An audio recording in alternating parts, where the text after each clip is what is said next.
बोल news headquarter.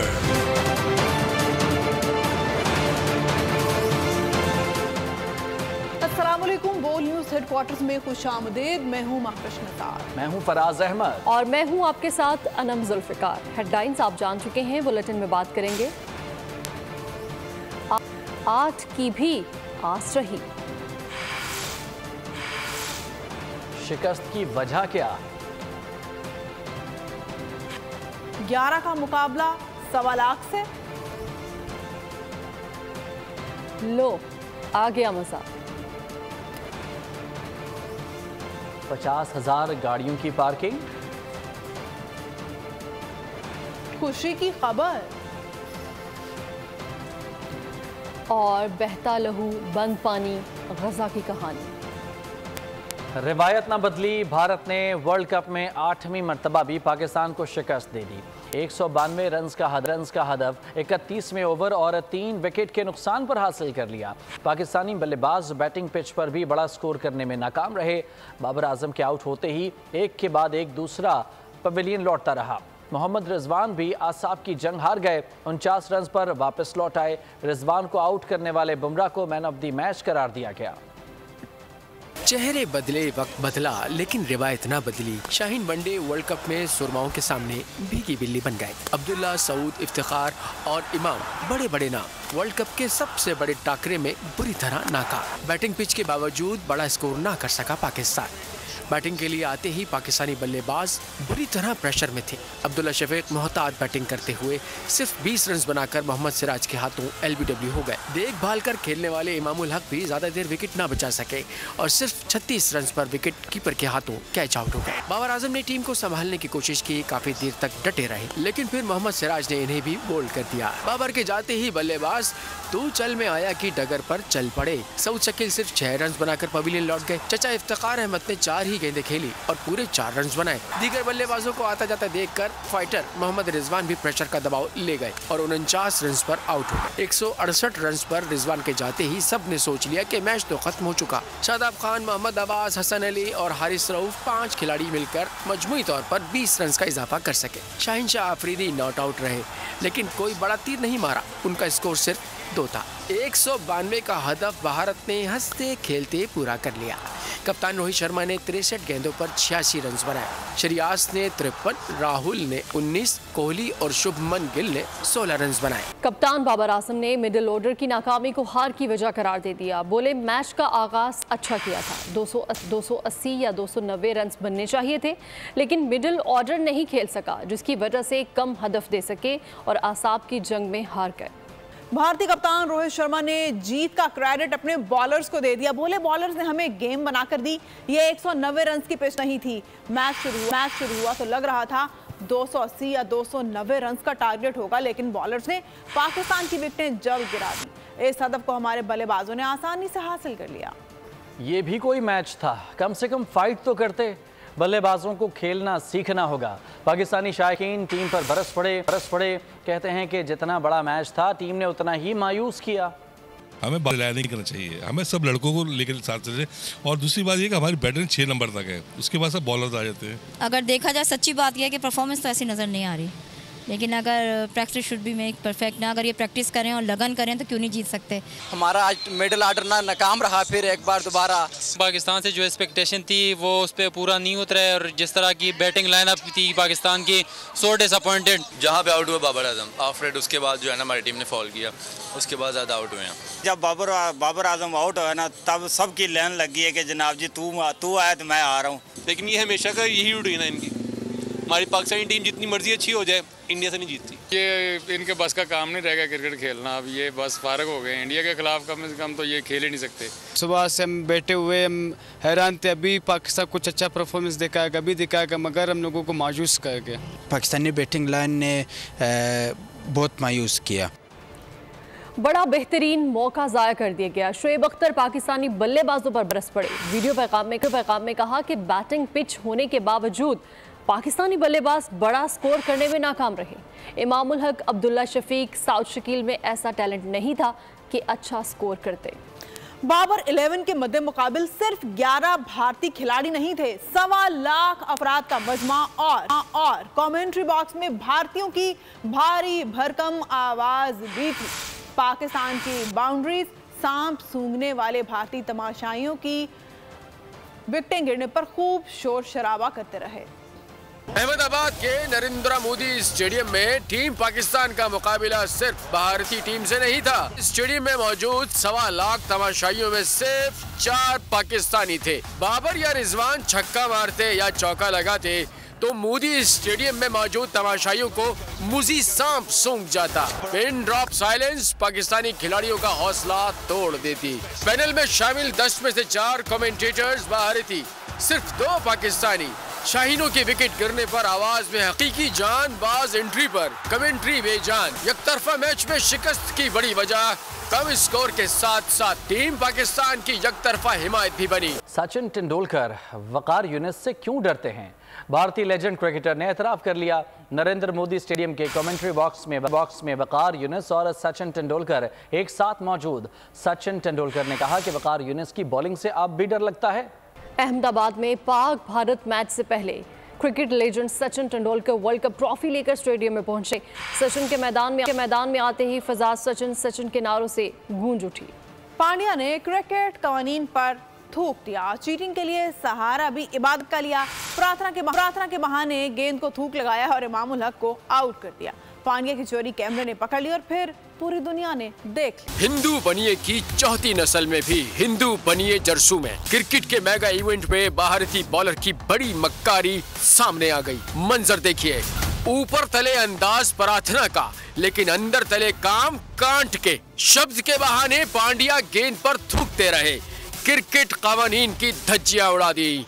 गेंद पर थूकने के बाद पांड्या ने अगली ही गेंद पर इमामुल हक को आउट कर दिया। बड़े मुकाबले में पांड्या की गंदी हरकत कैमरे में महफूज हो गई। वीडियो सेकंड्स में वायरल हो गई। भारतीय बॉलर्स ने गेंद पर नहीं क्रिकेट कवानीन पर थूका है। अब सवाल ये है कि आईसीसी इस खिलाफ वर्जी पर अपने लाडले भारत के खिलाफ एक्शन लेगा या नहीं, या फिर इस मामले पर भी थूक कर काम चलाया जाएगा।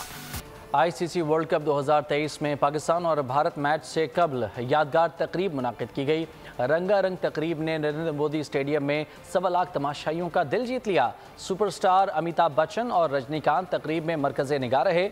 मारूफ गुलकार अरिजीत सिंह, शंकर और नेहा कक्कड़ ने आवाज़ का जादू जगाया। शायकीन ने तकरीब में शरीक सुपरस्टार्स की परफॉर्मेंस को दिल खोल कर दाद दी।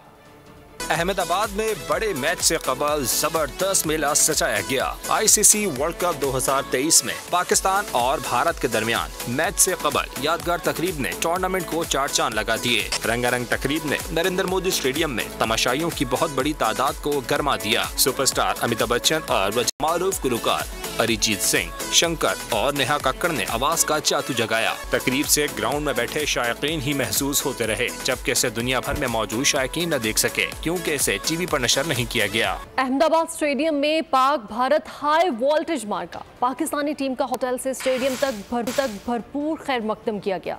शायकीन क्रिकेट ने पाकिस्तान टीम का शानदार इस्तेकबाल। पाक भारत हाई वोल्टेज टाकरे से कबल अली जफर ने बड़ा सरप्राइज दे दिया। गुलकार ने वर्ल्ड कप के लिए नया गाना मजा आया रिलीज कर दिया। अली जफर ने आवाज का जादू जगाकर शायकीन क्रिकेट के दिल जीत लिए। खबरों के सिलसिले को आगे बढ़ाएंगे और अभी ये खबर आपको देंगे कि सिक्योरिटी फोर्सेज ने शुमाली वजीरिस्तान के इलाके मीर अली में इंटेलिजेंस बेस्ड ऑपरेशन किया है। इस ऑपरेशन में फायरिंग के तबादले में 6 दहशतगर्द हलाक हुए हैं और 8 जख्मी हुए हैं। ISPR के मुताबिक मारे गए दहशतगर्दों से असलहा और गोला बारूद भी बरामद हुआ है। हलाक दहशतगर्द तकरीबकारी और शहरियों की टारगेट किलिंग में मुलविस थे। नुमाइंदा खुसूसी सलमान अमान से मजीद तफसीलात जानेंगे। सलमान, बताएगा कार्रवाई की क्या तफसीलात हैं? जी बिल्कुल, पाकिस्तान के इलाके मीर अली के अंदर ये इंटेलिजेंस बेस्ड ऑपरेशन किया गया है। सिक्योरिटी फोर्सेस को यहाँ पर दहशतगर्दों की मौजूदगी की इत्तलात मिली थी, जिसके बाद ये कार्रवाई की गई और ISPR की जानिब से बताया गया कि ऑपरेशन के दौरान दोनों जानिब से शदीद फायरिंग का तबादला हुआ। सिक्योरिटी फोर्सेस ने दहशतगर्दों को मुंह तोड़ जवाब दिया, जिसके नतीजे में 6 दहशतगर्दों को जहन्नुम वासिल किया गया है, जबकि 8 दहशतगर्द इस कार्रवाई के नतीजे में जख्मी हुए हैं। और दहशतगर्दों के कब्जे से बड़ी मिकदार के अंदर भारी असलहा और जो दीगर वेपन्स हैं वो भी बरामद हुए। और ये दहशतगर्द न सिर्फ सिक्योरिटी फोर्सेस के खिलाफ दहशतगर्दी की कार्रवाइयों में मुलविस थे, बल्कि आम शहरी भी इनकी तखरीबकारी और दहशतगर्दी का निशाना बनते थे। इस कार्रवाई के दौरान पाक फौज के सिपाही अब्दुल हकीम शहीद हुए। दहशतगर्दों के खिलाफ बड़ी बेजिगरी से लड़ते हुए उन्होंने जामे शहादत नोश किया है और शहीद सिपाही अब्दुल हकीम के हवाले से बताया गया है कि उनकी उम्र 33 बरस थी और उनका ताल्लुक बलूचिस्तान के जिला नसीराबाद से था। इस वक्त अगर हम लेटेस्ट सूरत हाल की बात करें तो इस इलाके के अंदर एक सैनिटाइजेशन ऑपरेशन किया जा रहा है ताकि दहशतगर्द बच्चे कुच्चे अगर इस इलाके के अंदर मौजूद हैं, उनके सहूलतकार अगर मौजूद हैं तो उनका खात्मा यकीनी बनाया जा सके। और इसके साथ ही क्योंकि ये दहशतगर्द मकामी आबादी के खिलाफ भी दहशतगर्दी की कार्रवाइयों के अंदर मुलविस थे, तो उनकी जानिब से भी इस कार्रवाई का खैर मकदम किया गया है और सिक्योरिटी फोर्सेज को मुकम्मल ताउन का भी यकीन दिलाया गया है। जी ठीक, बहुत शुक्रिया आपका तफसीलात के लिए सलमान। और अब आपको फ़लस्तीन सिचुएशन रूम से अपडेट करेंगे। गजा में करबला का समा, इस्राएली बमबारी से मजीद 315 फ़लस्तीनी शहीद हो गए हैं। मजमूई तौर पर शुहदा की तादाद 2300 से ज़ायद हो गई है। अब तक इस्राएली बमबारी से ज़ख्मियों की तादाद में इजाफा हुआ है, 8700 से तजावुज़ कर गई है। यूनिसेफ के मुताबिक गजा में अब तक हमलों में 700 बच्चे शहीद हो चुके हैं। मिस्र, इसराइल और अमेरिका के दरमियान मुआहदा तय पा गया है। गजा में फंसे गैर मुल्कियों को मिस्री सरहद रफा से निकलने की इजाज़त दे दी गई है। कतर की मुआवनत से होने वाले मुआहदे के बाद इसराइल को मिस्री सरहद पर फ़ज़ाई हमलों से रोक दिया गया है। गैर मुल्की मीडिया के मुताबिक हमास से झड़पों में 1300 इसराइली हलाक जबकि 3400 जख्मी हुए हैं। इसराइली फ़ज़ाइया और ड्रोन्स, एम्बुलेंस और अस्पतालों को भी निशाना बनाया जा रहा है। बर्बरियत, सफ़ाकियत और जुल्म जबर का इजरायली अफरियत बेकाबू। गजा में पानी, खाना, बिजली, गैस बंद।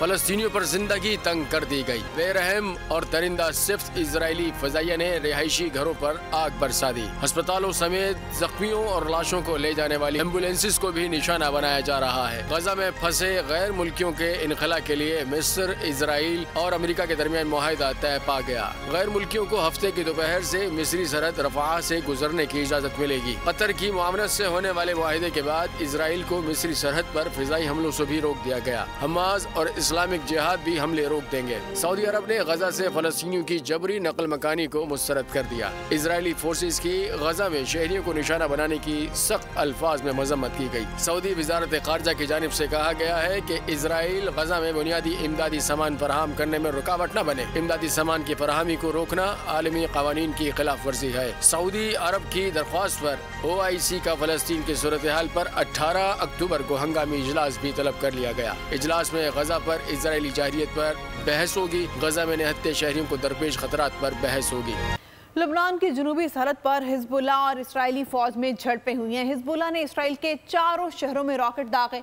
हिजबुल्लाह ने इसराइली हमलों के जवाब में इसराइल के 4 शहरों अल-बाद, मसकफाम, रामया और दीगर शहरों पर जवाबी कार्रवाई में अस्करी अहदाफ को कामयाबी से निशाना बनाया। सेहूनी लबनान में हिजबुल्लाह के ठिकानों को निशाना बनाने का दावा। मीडिया टीम की गाड़ी पर मिसाइल हमले में कैमरामैन शहीद हो गया जबकि खातून रिपोर्टर समेत 5 सहाफ़ी जख्मी हुए। लबनान की जुनूबी सरहद पर हिजबुल्लाह और इजरायली फौज में झड़पें शुरू हो गई। हिजबुल्लाह की जानिब से इजरायली सरहदी फौजी तंसीबात को निशाना बनाया जा रहा है। हिजबुल्लाह ने इजराइल के 4 शहरों में रॉकेट दागे। हिजबुल्लाह ने इजरायली हमलों के जवाब में इजराइल के 4 शहरों अल-इबाद, मस्काफाम, रामिया और जाइलुल उलूम पर जवाबी कार्रवाइयों में अस्करी अहदाफ को कामयाबी से निशाना बनाया है। इजरायली ड्रोन पर भी हमला किया गया। हिजबुल्लाह के नायब सरबराह शेख नईम कसीम ने कहा है कि वो इजराइल के खिलाफ जंग में हमास का साथ देने के लिए मुकम्मल तौर पर तैयार है। वक्त आने पर मदाखलत करेंगे। लबनान के वजीर आजम नजीब मिकाती ने हिजबुल्लाह के जंग में कूदने का इशारा दे दिया। उनका कहना था कि हिजबुल्लाह ने इजराइल पर हमला न करने की कोई यकीन दहानी नहीं कराई। ये इन्हिसार इजराइल पर होगा कि वो हिजबुल्लाह को मुश्ताइल करने वाले इक़दाम न करे। इजरायली फौज की जानिब से गोलाबारी के लिए टैंकों का इस्तेमाल किया जा रहा है। सेहूनी फौज का जुनूबी लबनान में हिजबुल्लाह के ठिकानों को निशाना बनाने का दावा। मीडिया टीम की गाड़ी पर मिसाइल हमले में कैमरामैन शहीद हो गया जबकि खातून रिपोर्टर समेत 5 सहाफ़ी जख्मी हो गए। गाजा में इंसानी अलमिया, इसराइली जारहियत से शुहदा की लाशों के अंबार, मुर्दा खाने कम बढ़ गए। लाशों को आइसक्रीम ट्रक में रखना पड़ गया। आपको इस दर्दनाक हकीकत से आगाह करते चलें कि गाजा में इसराइली बमबारी से शुहदा की लाशों को रखने के लिए आइसक्रीम ट्रक का इस्तेमाल किया जा रहा है। आलमी मीडिया के मुताबिक अस्पतालों के मुर्दाखाने इसराइली फ़ज़ाई हमलों से शहीद होने वाले अफराद से भरे हुए हैं, इसलिए लाशों को ज़ख़ीरा करने के लिए आइसक्रीम के ट्रक और रेफ्रिजरेटेड फूड गाड़ियाँ इस्तेमाल की जा रही हैं। आपको बताएं कि पाकिस्तानी अवाम का फ़लस्तीनी अवाम से मुकम्मल यकजहती का इजहार। गाज़ा पर इसराइल के जारहाना हमलों के खिलाफ मुल्क भर के मुख्तलिफ शहरों में एहतजाजी मुजाहरे। पाकिस्तान में मुकीम फ़लस्तीनियों का हैदराबाद में एहतजाज, मुकामी शहरियों की भरपूर हिमायत, मुख्तलिफ शहरों में रैलियाँ और जलसे, इसराइल के परचम नजर आतिश किए गए। ये रिपोर्ट देखिए।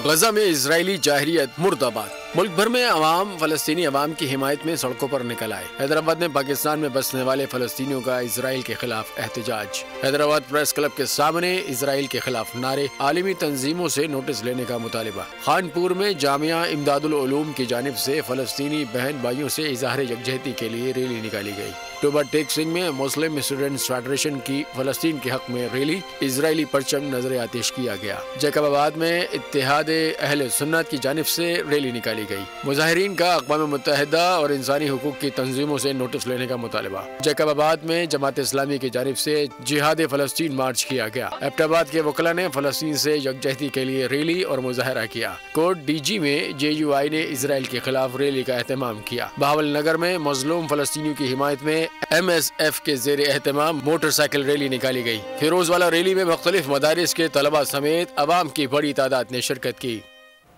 फलस्तीन लहू लहू, फलस्तीनी बच्चों की लाशों पर माओं की चीखें और बैन। मासूमों के बाप अपनी बेबसी पर रो रहे हैं। हर रोज लाशें उठाई जा रही हैं। गजा में बर्बरियत का बरहना रक्स। इसराइली अफरेत बेलगाम और 50 इस्लामी ममालिक खामोश तमाशाई बने हुए हैं। हम मुल्क में जमहूरियत चाहते हैं, पार्लियामेंट से बाहर रखने की कोशिश की गई तो भरपूर मज़ामत करेंगे। दलील के साथ सियासत कर रहे हैं, ज़बरदस्ती और धांधली नहीं चलेगी। रहमान का मुफ्ती महमूद कॉन्फ्रेंस से खिताब, कहा 3 साल में मुल्क की मईशत तबाह कर दी गई, तरक्की की शरह सिफर पर आ गई। नहीं चाहते कि मुल्क की सरमायाकार पैसा बाहर लेकर जाएं। जिन्होंने मुल्क की मईशत को तबाह किया उनका मुहासरा होकर रहेगा। पेट्रोल कम से कम 50 रुपये सस्ता होना चाहिए। आवाम ने बोल के माइक पर हुकूमत से मुतालबा कर दिया। कई शहरियों ने पेट्रोल 200 रुपये और कई ने 150 रुपये लीटर करने की ख्वाहिश का इजहार किया। 50 रुपये कम होना चाहिए, कम से कम 50 रुपये होना चाहिए, कम से कम 200 रुपये लीटर होना चाहिए। हम तो कह रहे हैं अल्लाह करे 200 में चला जाए। हम तो बड़े परेशान हैं क्योंकि हम 1500 का फेरा लगाते हैं, 1000-1200 का पेट्रोल खर्च हो जाते हैं। कम से कम एक 50-100 रुपये कम करे ताकि आवाम को रिलीफ मिले। मैं तो यही चाहता हूँ 150 रुपये तक आ जाए पेट्रोल, फिर सही है। अभी जो स्टैटिस्टिक्स सामने आ रहे हैं उसके मुताबिक तो 50 रुपये से अबव रिलीफ देना चाहिए। देखिए पेट्रोल 50 रुपये महंगा होता है, फिर 10 रुपये इसमें राहत मिलती है, तो इससे आवाम को कोई रिलीफ नहीं हो सकती। कम से कम भी 100 रुपये तो सस्ता करें तो आवाम थोड़ी रिलैक्स हो। सर हमारे पास गाड़ी नहीं है, जिस वक्त हम किस में पेट्रोल डालेंगे। आपको बताएं कि तुर्बत में कत्ल के अंदोहनाक वाक़े का मुकदमा दहशतगर्दी की दफात के तहत दर्ज कर लिया गया है।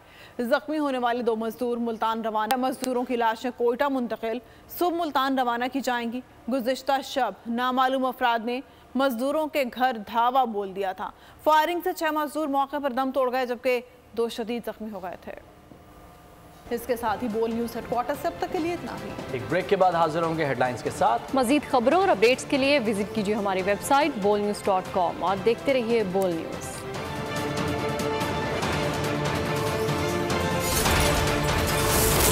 बोल न्यूज़ हेडक्वार्टर सब्सक्राइब करें और बेल दबाएं ताकि कोई खबर रह न जाए।